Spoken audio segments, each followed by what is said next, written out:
សូមស្វាគមន៍មកកាន់រឿងព្រេងនិទានដ៏អស្ចារ្យអំពីជ័យនិងនាគរាជបាក់សមុទ្រ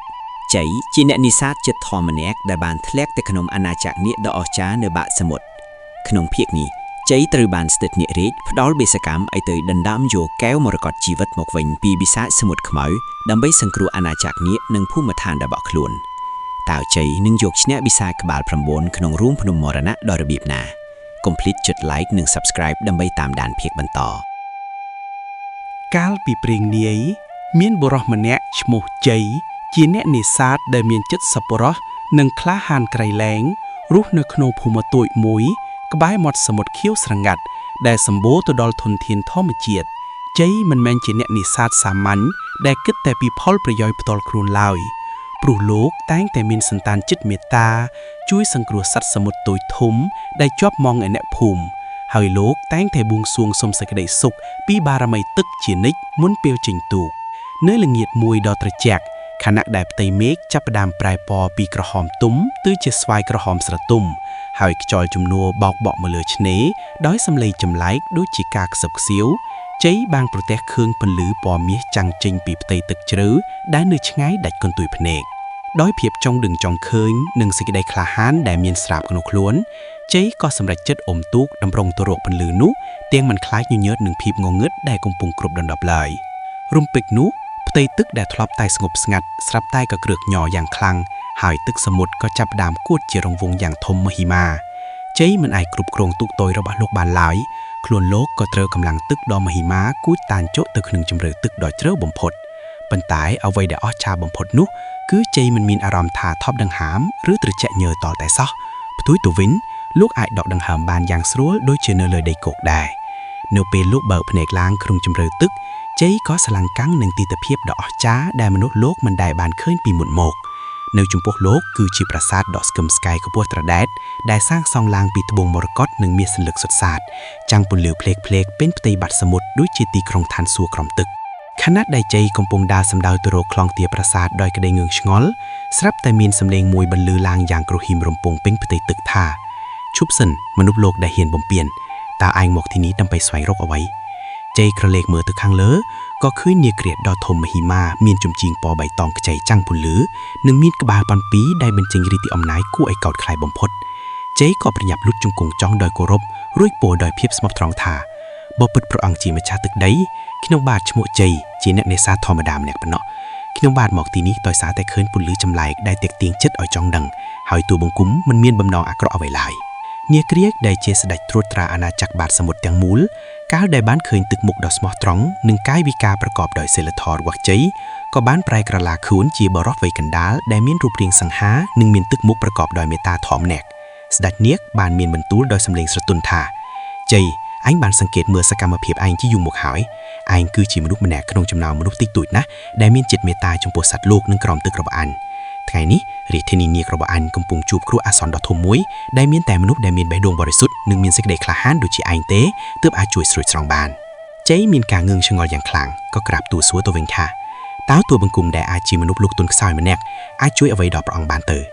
ស្ដេចនាគដកដង្ហើមធំដោយក្តីបារម្ភរួចនាំជ័យទៅកាន់បន្ទប់សម្ងាត់បំផុតនៃប្រាសាទដែលមានត្បូងពេជ្រដ៏ធំមួយកំពុងបាត់បង់ពន្លឺបន្តិចម្ដងនេះគឺជាការមរកតជីវិតដែលជាប្រភពធម្មពលការពារអាណាចក្រនាគនិងតុល្យភាពនៃសមុទ្រទាំងមូល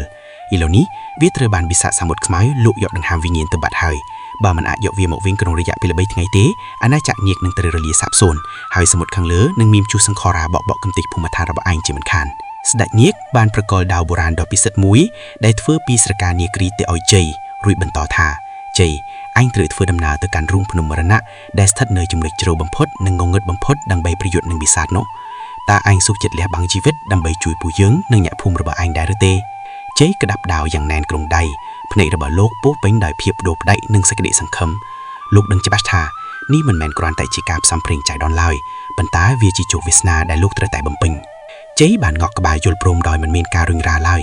ស្ដេចនាគក៏បានសូត្រមន្តអាគមបង្កើតជារបាំងការពារខ្លួនពណ៌មាសជុំវិញខ្លួនជ័យដើម្បីការពារពីសម្ពាធទឹកនិងពាសរបស់បិសាច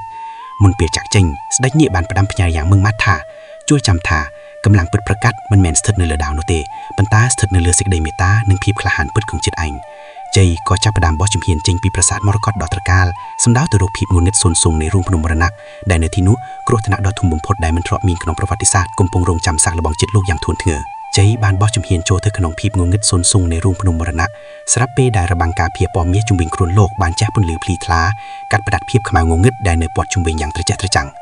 សេតនភាពទឹកក្នុងរូងភ្នំនេះត្រជាក់ស្រើបដោះឆ្អឹងហើយខ្លាញ់ឆាបនៃពាក្យបិសាចបានផ្ញើឡើងមកប៉ះចម្រុះជាប្រចាំដែលធ្វើឲ្យលោកមានអារម្មណ៍តឹងតែងជាខ្លាំងក្នុងចិត្តនៅពេលលោកកាន់តែចូលទៅជ្រៅសំឡេងទឹកជួក្នុងរូងភ្នំលាន់ឮដូចជាសម្រែកព្រលឹងដែលត្រូវបានលាបត្របាក់ដោយភាពងងឹតរាប់ពាន់ឆ្នាំមកហើយ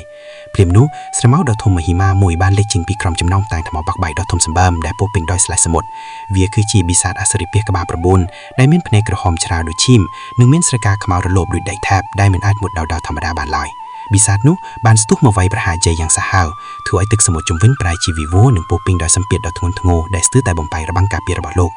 ជ័យបានលើកដើមមរកតការពារខ្លួនយ៉ាងស្វាហាប់ប៉ុន្តែរាល់ពេលដែលលោកព្យាយាមកាប់ទៅលើវាលោកតែងតែនឹកឃើញដល់សម្ដីរបស់ស្ដេចញៀកអំពីសេចក្តីមេត្តានិងភាពក្លាហានពិតប្រាកដលោកបានកត់សម្គាល់ឃើញថាចំកណ្ដាលដើមទ្រូងរបស់បិសាចនោះមានដល់ចាប់ដែកគោលខ្មៅមួយយ៉ាងដែលកំពុងបញ្ចេញពន្លឺពណ៌ស្វាយក្រមៅដែលជាប្រភពនៃទុក្ខវេទនានិងកំហឹងលោកក៏យល់ភ្លាមថានេះគឺជាដែកគោលនៃសេចក្តីស្អប់ដែលបានបំពុលចិត្តរបស់សត្វការពាររូងភ្នំនេះឲ្យក្លាយជាបិសាចកំណើតដែលបាត់បង់វិញ្ញាណជំនួសដោយការប្រើកម្លាំងបាយដើម្បីសម្លាប់សត្វដែលកំពុងរងគ្រោះជ័យបានសម្រេចចិត្តប្រើភាពក្លាហាននិងសេចក្តីមេត្តាដែលស្ដេចនាងបានផ្ដាំផ្ញើយ៉ាងម៉ឺងម៉ាត់លោកដាក់ដាវចក់រួចហុកចូលជាចិត្តបិសាចនោះទាំងប្រទួយប្រថានបំផុតដើម្បីជួយសង្គ្រោះវានៅពេលដែលលោកខិតទៅចិត្តរូបរាងដ៏គួរឲ្យខ្លាចនោះរបាំងការពារពណ៌មាសបានចាស់ពន្លឺកាន់តែខ្លាំងឡើងដោយសារតែចិត្តរបស់ជ័យពោពេញដោយចេតនាល្អនិងការចង់សង្គ្រោះជាងការបំផ្លាញជ័យបានលូកដៃទៅចាប់ដកដៃគោខ្មៅនោះចេញពីដើមទ្រូងបិសាចដោយកម្លាំងចិត្តដ៏ងងមួនម្ដៀងរាពាសខ្មៅងងឹតបានហួចចេញមកប៉ះនឹងរបាំងមាសរួចក៏រលាសាបសូន្យទៅដូចជាផ្សែងទ្រឹកខ្យល់បក់នៅកណ្ដាលវាលព្រាមនោះរូបរាងដ៏គួរឲ្យខ្លាចរបស់បិសាចក្បាល9ក៏បានរលាបាត់ទៅបន្សល់ត្រឹមតែនាគសមុទ្រពណ៌សស្អាតមួយក្បាលដែលមានកែវភ្នែកស្លូតបូតនិងពោពេញដោយសេចក្តីដឹងគុណយ៉ាងជ្រាលជ្រៅបន្ទត់វាបានអោនក្បាលគោរពជ័យយ៉ាងទន់ធ្ងន់រួចក៏ហែលបាត់ទៅក្នុងជម្រៅទឹកដ៏ជ្រៅបន្សល់ត្រឹមតែត្បូងពេជ្រពន្លឺផ្កាយតោះដ៏មានតម្លៃបន្ទត់មួយគ្រាប់សម្រាប់ឲ្យជ័យយកទៅជូនស្ដេចនាគវិញដើម្បីជាភក្តនៈនៃជ័យជំនះលើចិត្តអាក្រក់និងការស្វែងរកសន្តិភាពជ័យបានកាន់ត្បូងនោះយ៉ាងចាប់ក្នុងដៃហើយធ្វើដំណើរត្រឡប់មកកាន់ប្រាសាទមរកតវិញតាមរយៈផ្លាថ្លាដ៏ស្រស់ស្អាតដែលរីកស្គូស្កាយនៅពេលមកដល់ចំពោះស្ដេចនាគដែលកំពុងរងចាំដោយក្តីសង្ឃឹមលោកបានលុតជង្គង់ថ្វាយត្បូងពេជ្រនោះដោយក្តីគោរពបំផុតព្រះអង្គបានញញឹមដោយក្តីពេញចិត្តហើយមានបន្ទូលតាំងសេចក្តីអំណរថាឯងបានឆ្លងកាត់ការសាក់លបងដ៏ធំបំផុតហើយជ័យឯងមិនត្រឹមតែសង្គ្រោះពិភពក្រំតិចពីសេចក្តីស្លាប់ប៉ុណ្ណោះទេប៉ុន្តែឯងក៏បានបង្ហាញឲ្យឃើញថាសេចក្តីមេត្តាគឺជាអាវុធដែលខ្លាំងជាងដាវរាប់ពាន់ដងទៅទៀតដែលមនុស្សលោកគួររៀនសូត្រតាមជាការតបស្នងនៃគុណបំណាច់ដ៏មហិមានេះស្ដេចនាងបានប្រកួតពរជ័យវិសេសវិសាលឲ្យជ័យអាចរស់នៅបានទាំងក្នុងទឹកនិងលើគោកព្រមទាំងផ្ដល់នូវហឺបមាសប្រាក់និងសៀវភៅចំណេញដឹងផ្នែកឱសថបុរាណទឹកដើម្បីឲ្យលោកយកទៅជួយសង្គ្រោះអ្នកសុភូមិដែលកំពុងរងទុក្ខវេទនានៃជំងឺដង្កាត់ផ្សេងៗយ៉ាងខ្លាំងក្លាជ័យបានលាបង្គំស្ដេចនាគនិងពួកនាគទាំងឡាយឬក៏ហែឡើងមកលើផ្ទៃទឹកវិញយ៉ាងលឿនស្លេវដោយព្រោះពលិព្រះអាទិត្យដកដុំដេកមិញថ្ងៃនេះបានចាំងមកលើរលកសមុទ្រខៀវស្រងាត់ហាក់ដូចជ័យកំពុងរងចាំស្វាគមន៍វីរបុរសរូបនេះត្រឡប់ទៅផ្ទះវិញដោយក្តីនឹករលឹកគ្រួសារនិងអ្នកភូមិទាំងអស់បានមកជួបជុំគ្នានៅមាត់ឆ្នេររងចាំមើលវត្តមានរបស់លោកតាំងក្តីសង្ឃឹមនិងការបួងសួងសូមឲ្យលោកមានសុវត្ថិភាពចាប់ពីគ្នានោះមកភូមិឋានរបស់ជ័យមានសេចក្តីសុខសាន្តនិងសម្បូរហូរហៀជានិច្ចដោយសារតែចំណេះដឹងដែលលោកទទួលបានពីបាតសមុទ្រជ័យបានក្លាយជាគ្រូពេទ្យដ៏ពូកែដែលជួយមនុស្សគ្រប់រូបដោយមិនគិតពីកម្រៃហើយលោកតែងតែរំលឹកក្មេងៗជានិច្ចថាភាពក្លាហានពិតប្រាកដមិនមែនជាការយកឈ្នះលើអ្នកដទៃដោយអាវុធឬអំណាចនោះទេប៉ុន្តែគឺជាការយកឈ្នះលើចិត្តអាក្រក់របស់ខ្លួនឯងនិងការចេះផ្ដល់សេចក្តីមេត្តាដល់សព្វសត្វទាំងអស់ក្នុងលោកនេះរឿងរ៉ាវដ៏អស្ចារ្យរបស់ជ័យនិងនាគក្រិចបាតសមុទ្របានក្លាយជាវីរកថាដែលត្រូវបានចារទុកក្នុងប្រវត្តិសាស្ត្រនិងត្រូវបាននិទានតៗគ្នាមិនចេះចប់មិនចេះហើយរហូតមកដល់សព្វថ្ងៃនេះឡើយ